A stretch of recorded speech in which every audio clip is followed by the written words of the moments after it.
ایک مشہور سوال ہے کہ اکثر اوقات بہت ساری مساجد کے اندر نماز جب فرض نماز سے فارغ ہوتے ہیں نمازی تو وہ مل کر بآواز بلند ذکر کرتے ہیں۔ تو یہ اکثر لوگ یہ سوال کرتے ہیں کہ یہ نماز کے بعد ذکر کرنا بدعت ہے، یہ جائز نہیں ہے، اس حوالے سے شریعت کیا کہتی ہے؟ تو ایک بات یاد رکھیں کہ نماز کے بعد بلند آواز سے ذکر کرنا یہ شرعاً جائز ہے،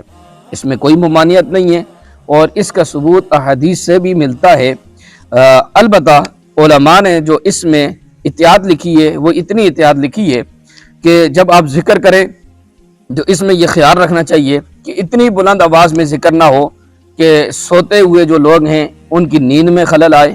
یا اسی طرح جو لوگ تلاوت میں مشغول ہیں ان کی تلاوت میں خلل نہ ہے، یا کوئی نماز پڑھ رہا ہے تو اس کی نماز میں بھی خلل نہ آئے۔ یعنی اتنا چیخ و پکار کر کے بلند آواز سے ذکر کرنا، اس کی احتیاط علماء نے ضرور لکھی ہے۔ باقی جو ذکر کیا جاتا ہے اس کا ثبوت حدیث سے ملتا ہے۔ صحیح مسلم شریف کی ایک روایت حضرت ابن عباس رضی اللہ تعالی عنہ سے ہے کہ فرائض سے فارغ ہو کر بلند آواز سے ذکر اللہ کرنا حضور نبی پاک صلی اللہ علیہ وسلم کے زمانے میں رائج تھا، یعنی حضور کے زمانے میں بلند آواز سے اللہ کا ذکر ہوتا تھا۔ اور حضرت عبداللہ ابن عباس رضی اللہ تعالیٰ عنہ بیان کرتے ہیں کہ میں بچپن میں تھا اور بچپن میں اپنے گھر میں ہوتا تھا، یعنی اس وقت تک میرے اوپر نماز فرض نہیں تھی، تو میں بچپن میں اپنے گھر میں موجود ہوتا تھا، جب کہ میں اس ذکر کی آواز